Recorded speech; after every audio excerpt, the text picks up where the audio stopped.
Nosaltres votarem en contra i segurament es preguntaran com és possible que votem en contra de res que sigui legal. Doncs és molt fàcil, el que és legal moltes vegades no té per què ser ni moral ni adequat. Estem a favor de la municipalització de serveis precisament per situacions com aquesta, ja que la patronal no posa gens d'interès a arribar a un acord per un conveni que porta masses anys pendent de renovació i acord, el que suposa que els treballadors de les instal·lacions esportives no puguin veure cap mena d'augment salarial i continuïn perdent poder adquisitiu. Abans parlàvem de l'augment de l'1,5%, aquesta gent no té ni un 1,5%.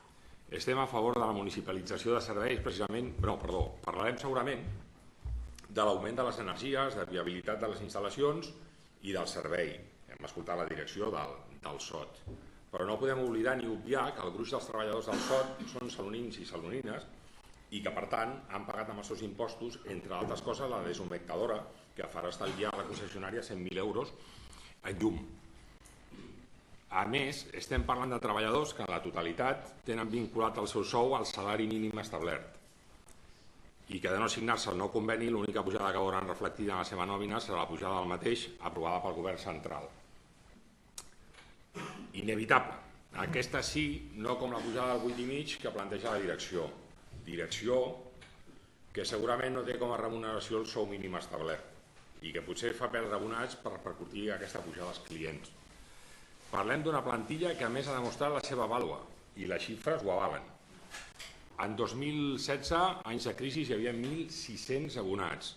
A setembre de 2019 aixequen el gruix d'abonats fins a un màxim de 2.886 abonats i són capaços d'aixecar els 1.593 abonats en plena pandèmia de la Covid a gener de 2021 fins als 2.820 abonats a l'octubre del 2022. I això ho han aconseguit els treballadors amb la seva dedicació i entrega. No diem que la direcció no hagi tingut res a veure, però estem convençuts que la qualitat del servei, inclús en els pitjors moments possibles, segurament ha tingut molt a veure. I ho dic sempre i ho repetiré tantes vegades com faci falta des de la meva modèstia.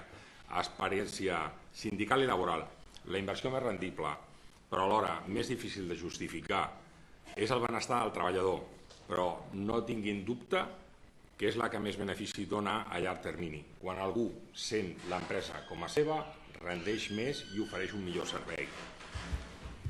I des d'aquest costat de la bancada, i sabent que venen mals temps, sempre estarem al costat de les plantilles de treballadors.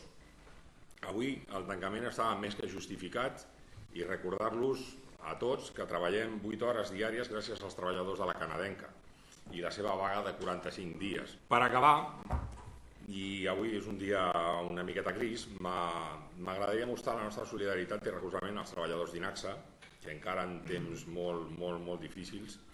Esperem que l'empresa reconsideri la seva posició i, si no és possible, que aquest tancament no vagi lligat a un altre pilotasso immobiliari.